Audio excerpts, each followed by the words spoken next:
Des affrontements entre la gendarmerie et des coupeurs de route ont eu lieu dans la nuit du 28 octobre à Bédé-Saga, village situé à une vingtaine de kilomètres de Fada. Le bilan fait état d'un mort du côté des bandits. 2 autres malfrats sont en fuite et sont activement recherchés par les forces de sécurité. Le reportage de Mamadouba. Il troublait la quiétude des populations de la région de l'Est. Grâce aux éléments de la gendarmerie de Fada, ce coupeur de route a été mis hors d'état de nuire. Avec 2 autres bandits, tous armés de Kalachnikov, ils opéraient allègrement aux environs de 21h sur l'axe Fada-Niger, plus précisément à Bédé-Saga, à 20 km de Fadan-Gourma, lorsqu'ils se sont trouvés nez à nez avec les gendarmes qui effectuaient une patrouille de routine. Parvenus au PK 20 de notre localité, de notre résidence, ils ont été interceptés, c'est-à-dire les hommes, par des délinquants. Ils étaient lourdement armés de Kalachnikov. Ils les ont arrêtés et quand ils se sont rendus compte que c'est des hommes de tenue, ils étaient les premiers à ouvrir le feu.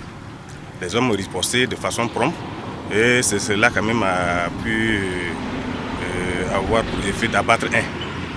Et tout de suite nous avons fait un ratissage pour pouvoir recouper le renseignement et jusqu'à présent nous sommes là-dessus pour pouvoir arrêter les 2 autres. La population de Bédé-Saga, qui est sortie pour aider à inhumer le délinquant, se réjouit de cette opération et promet de coopérer avec les forces de défense et de sécurité. Nous sommes très contents de cette opération et aurions voulu que la gendarmerie arrête aussi les 2 bandits en fuite. Nous allons collaborer avec la gendarmerie pour arrêter les 2 autres. Et nous demandons toujours la collaboration de la population. Parce qu'aujourd'hui, la lutte contre le grand banditisme, ce n'est pas l'affaire des acteurs principaux que nous sommes les hommes de tenue, mais c'est l'affaire de tout le monde, surtout les populations. Ces mêmes populations vivent avec les délinquants.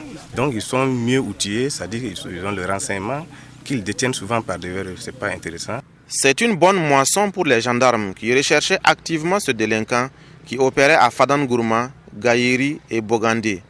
Il avait en sa possession 130 000 francs CFA, 7 téléphones portables, un appareil photo numérique et des amulettes. Dans leur fuite, ses complices ont abandonné ces motos. La population est invitée à dénoncer tout suspect en appelant le 10-10, le 16 ou encore le 17.